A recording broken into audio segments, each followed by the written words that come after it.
Hi, everyone.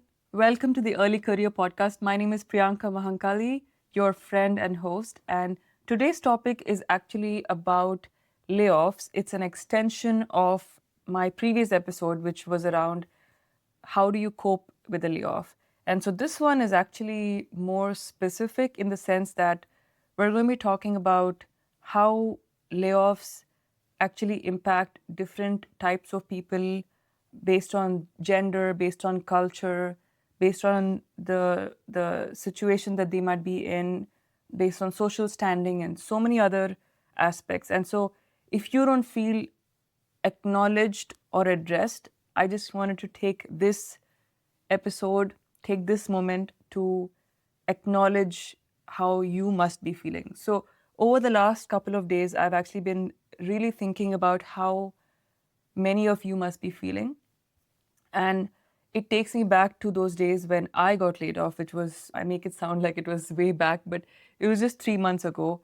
And when I got laid off, I woke up the next day and I thought, wow, I don't have any routine. I don't know what to do. And you kind of feel this sense of emptiness and this sense of loss, like you don't have any identity anymore because you may have attached too much of your identity to work, and so now you suddenly feel taken away from it, and you might feel like you have no routine, you don't know what to do, there is nothing to do, and all of that, which is natural because human beings, we like staying the same, we don't like change.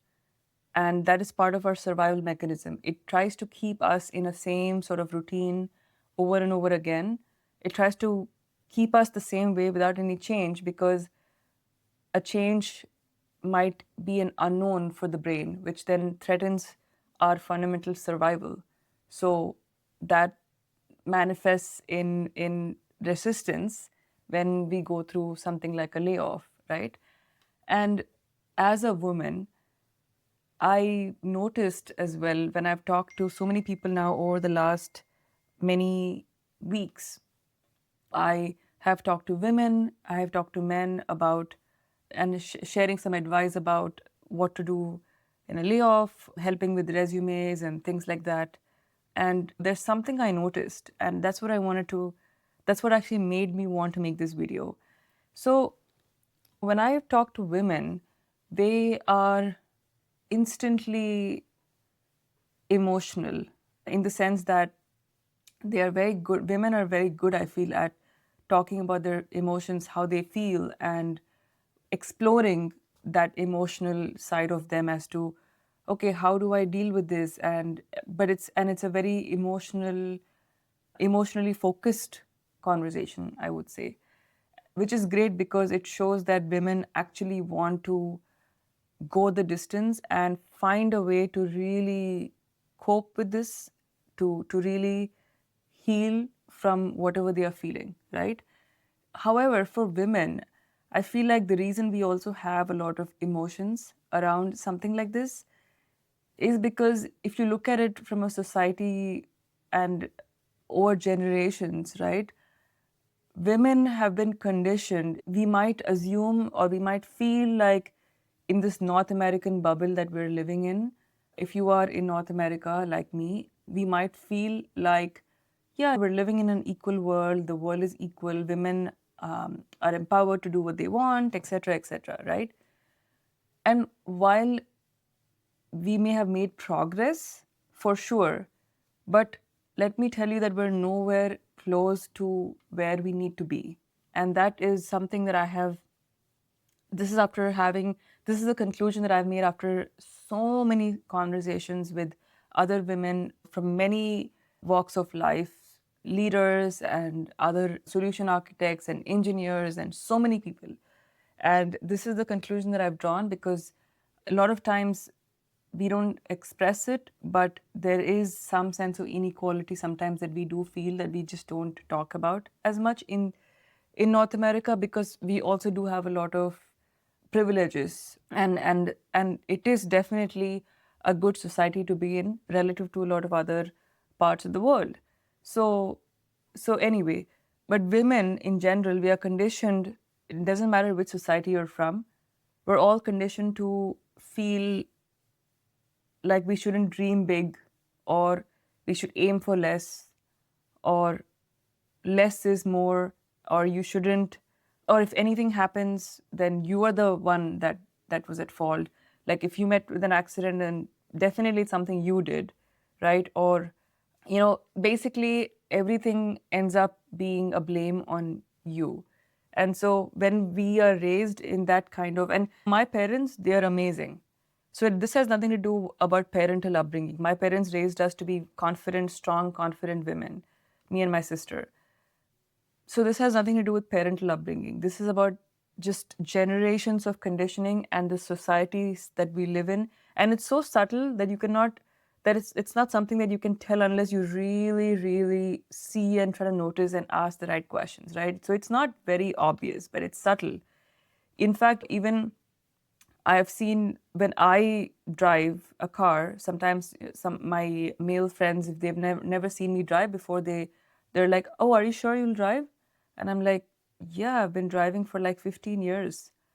But the fact that I need to justify that I've been driving for 15 years, as opposed to just me saying, "Yeah, why are you asking me that?" Like we always feel like we need to justify ourselves and we need to prove our worth and we need to prove our value in some way. All of those things and those behaviors are so embedded in us that it's just hard to take out. And so definitely we're seeing change with the next generations where they are becoming more, their subconscious is less trained with these kinds of behavior of over justifying and over trying to over please, be a people pleaser and things like that. So it's good where we are headed. But that's why women might have the tendency to internalize a layoff a lot more and self blame.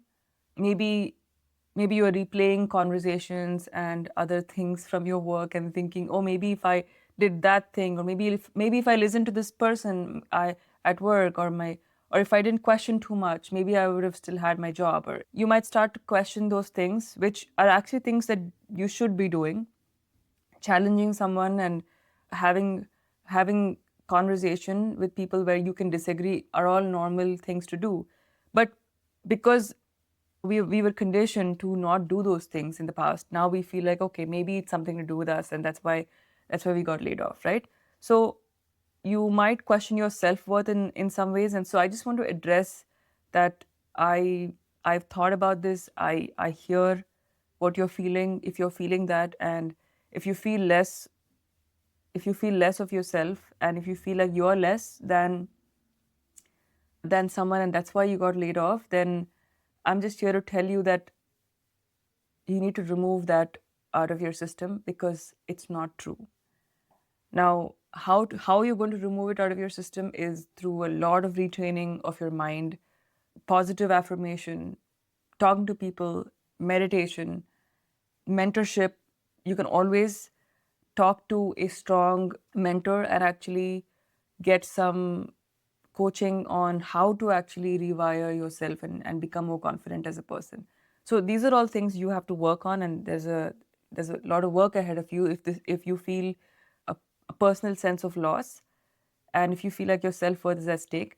But I hear you and I acknowledge your feelings. Now, I don't just want to talk about women. I also want to talk about men, because men process layoffs differently. And I've seen and I've talked to a lot of men and asked them this very same question: how are you feeling emotionally? They'll say things like, oh, yeah, I'm fine, I'm fine. So they're kind of like taken aback. Their immediate body language is like going back, because your body is kind of resisting that question, and you're showing it in your body language, right? And I can read it. So a lot of times, I mean, 80% of the men that I've spoken to will not tell how they feel, and will just kind of digress to something else, saying, hey, okay, so tell me, what do I add in my resume? Or tell me. And you know what? The thing is, I get it, because men were conditioned to be the providers and protectors, and maybe that's why a lot of emotions had to be suppressed, and men were told to not cry and not express their feelings even though they have it. So it having a feeling might be attributed to maybe a sense of shame or maybe a sense of weakness. Oh, I don't want to be weak. I don't want to come across as weak if I share that I don't feel great, right? So, again, this is not all men, but because I've seen some amazing male mentors in my life and managers and friends who are great at sharing their emotions. But I'm just generalizing by saying that majority of men don't like to share their emotions. And when you do suppress your emotions like this, then it's not like the emotions going to go away. It's going to be there in your body. It's going to manifest either in some physical health issue, and it's true. Literally, that's what my doctor told me, that if you don't find a way to heal from your stress and your grief, then it's going to manifest in your body physically in the form of health issues. That's what they call stress, right? Why does stress lead to chronic illnesses? Because it creates chemical imbalances and creates actual problems, right? I mean, I'm no doctor, so I'm not giving medical advice here, but suppression of emotions does manifest itself physically in many different ways. It also manifests itself in other ways, in psychological ways, where you might tend to bleed on someone else in your life. So you might take your frustration from a layoff and might put it on your partner, or might put it on your kids, or might put it on your parents or friends, whatever that may be, because you've not dealt with it. And that can go on for a really long time until you finally decide to deal with it. And dealing with it, I get it is harder for men because, again, just like how we were conditioned to question our self-worth, you guys were conditioned to completely suppress your emotions and not have any, because you have to be the strong provider and breadwinner type of person for the family, right? And hopefully now the societies are changing, and hopefully you feel more secure to have emotions and share those emotions, because we all need allies for each other. You know, women, we need male allies, men need female allies. We all need allies to grow and learn from each other. So I would say, don't suppress your emotions. In fact, if someone asks you, hey, how are you feeling? Actually, that's a great opportunity to tell them how you're feeling, and actually force yourself to answer that question, because especially because it's hard for you. So next time you try to suppress or you try to digress from that question, if someone's asking you that, watch yourself and stop yourself from digressing and try to actually answer that question. Maybe that's a good start for you to actually feel your emotions. And in fact, when you have emotions and when you share them, you feel more human. You feel like a real human being who's alive and has these emotions. So don't suppress them, right? This is for all the men out here. Don't suppress your emotions. Now, the next category of people is immigrants, and my favorite category, and one that's very close to my heart, because I I was an immigrant. I was first generation immigrant. I moved to the US in 2014 to New Jersey to do my master's at NJIT, New Jersey Institute of Technology. So I did my master's in computer science, and then I really struggled to get a job for a really long time. And so I know the struggle. I know what it's like to be in that timeline, this deadline of 60 days of going back and feeling like I'm a failure if I don't get a job and everyone around me is getting a job and all of those things. And I know what it can feel like when, as an immigrant, you're always in like this survival mode, right? Because if you lose your job, you're on a work visa. And if you lose your job, then you lose your work visa. If you don't get a job in the next, what, 60 days it is? That something like that, right? 60 or 90 days, right? And that's a very unrealistic timeline, if you ask me, because I mean, 60 days in this job market, how can you find a job, right? But that's the reality of it, and that's why it can be really challenging. And what are the stakes for immigrants? You have to literally uproot your entire life that you may have built for like 5, 10, 15, 20 years and just leave, right? That's not easy. And it's not like because the home country is bad. It's just because now you've just made a life, you've created a certain comfort zone, you have friends around you. And I had to uproot my life from the US, to move from the US to Canada, because I didn't get my H1B on 3 attempts, all 3 attempts, right? So I know exactly the pain of being an immigrant and uprooting your entire life. And mine was right before the pandemic. So I moved right before the pandemic started to Canada, where I didn't know anybody. So I was completely locked inside an apartment for a year and a half with no human contact whatsoever, and like no nothing. And so yeah, it was a really really hard time in my life. And so every time I hear immigrants going through this, it really breaks my heart, because I know exactly the feeling of this helplessness and this frustration that you feel, and the fact that you can't do anything about it, right? Like you have you almost have no control, and you're always living at the edge, right? Like for people who are not immigrants, like this is layoffs and the feeling of living at the edge is new. But for immigrants, like that's their life every day, like regardless of the layoff, right? So I really feel for you guys, and I just wanted to acknowledge on this video that I feel for you, and if there's anything I can do, please leverage the LinkedIn community as well as the best you can, and we're all rooting for you. Lastly, I did want to talk about the cultural context, which is the last segment of people. We talked about women, we talked about men, how they experience it. We talked about or rather immigrants, how they experience it. And now, lastly, we're going to talk about culture. So, someone on LinkedIn messaged me saying, hey, like, you're saying your advice is to post on LinkedIn that you're open to work so that people can reach out to you. But in a lot of, like, for example, in a society like India, and I'll just give this example, but there's a lot of countries and a lot of cultures where this is an issue. And not just I'm sure even in the US, even in Canada, I'm sure it's an issue, because for example on LinkedIn, there's a lot of your friends, maybe your colleagues, your batchmates, right, from your high school, from your undergrad, where you studied, and where you made a great impression. Maybe you were like the top student in your class, and you got into like a big company, right? So now, how do you post that you got laid off because, like, you feel like maybe people will think that you failed, right? So how are you going to post that? And to make matters worse, if you're an Indian in India, living in India, where work is associated with a lot of things like social status and reputation, and there's a lot of judgment from people around you about, oh, you got laid off, so definitely it must be something to do with you. And there's like the judgment is so strong and intense that there's no way, like, you can't get rid of it. You can't run away from these people, right? They might be your neighbors, even your friends, right? And that's just how it is. Like that's how some of these societies are.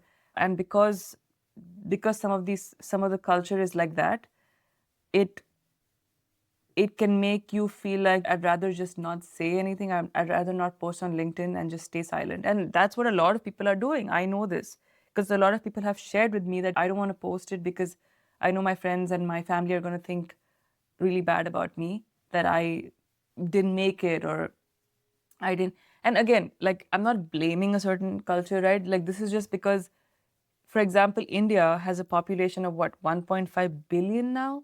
So when you have such a huge population, survival is always at stake, and you're always in survival mode, right?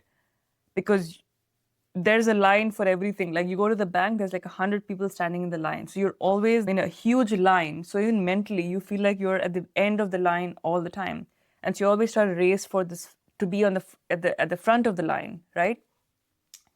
So you want to be first, right? You want to, and you're never first because the population is so much, right? And so that's why, like, you when you get your first job, or when you're applying for a job, like, you're competing against thousands of people.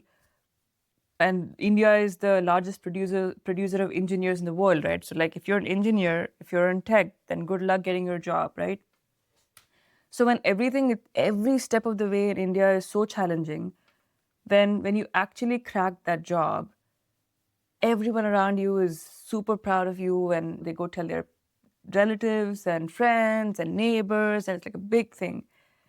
And everyone's proud of you, but that also comes with a sort of caveat where it's like, okay, everyone's proud of you until you have the job, right? Or until you're making it, kind of thing. And then when something like this happens, now everyone just, because nobody's going to think that, oh, this is a global issue that's going on, or it's a global thing. It's not, has nothing to do with our son or our daughter. And if you're a daughter in India, that's even more worse, because now they're going to be like, oh, you objected us our wishes and you went and got your job, and we told you to get married, and look now what happened, you got laid off, or you lost your job. That's what they're going to tell you, right? So again, in a lot of different cultures, there's a lot of different connotations or perceptions of how something like this is perceived. And so again, I want to really acknowledge that if you are not supported by your family, by your community, by your society around you, I just want to acknowledge you and make you feel like you matter. I also want to say that these things are temporary, so try to create a wall and don't let the opinions or judgments of other people affect you, because there's no end to people's opinions. People are going to say things. You know this better than me. If you're good, people are going to say things. If you're bad, people are going to say things. People are going to say things anyway, so you might as well do what you want to do, right? So this phase is going to pass, but in the meanwhile, draw a wall between you and other people, so that you can focus on yourself and work on yourself, and don't get consumed by the judgments of other people. That's my suggestion to you. So now that we've covered all of the different categories that I could think of, if there are any other categories that I have not addressed, please let me know in the comments. But lastly, I did want to address this phenomena of layoff that's happening, right? And if you look globally in the market, right, almost every big company or corporation is going through a layoff, cycle, right? It is one of those rare moments in human history where technology and innovation have reached a certain sort of peaking point where where that is going to fundamentally change how we as human beings are going to contribute to society. So how do we contribute? What is our life, even what is our life going to look like, in the next 10 years, may change depending on how generative AI and LLMs and chat GPT like things are going to influence, how businesses do work, right? And if they can do work faster, how many are roles going to change? So do we now have some different kind of a role that we didn't have before? And in that process, are we going to eliminate certain kinds of roles forever? All of that is going to happen, right? There's no denying that. It's just inevitable. It's the same thing as when, before we had electricity and light bulbs invented, the streets had oil lamps, okay? And so to replace the oil lamp and to repair the oil lamp, you would have a technician that would know how to repair that oil lamp, right? And then eventually electricity was invented, and then light bulbs were invented, right? So then those oil lamps on the streets were replaced by electric bulbs. And so the technicians that knew how to fix those oil lamps either had to upskill themselves to learn now how to maintain an electric bulb, or they'd be out of a job, right? Because no, who would want to use an oil lamp when you have an electric bulb, right? Even you wouldn't. So that's just, it's we are going through one of those truly transformative shifts in human history with this new AI technology that we're seeing in action. And that's why we're going through this kind of period of layoffs.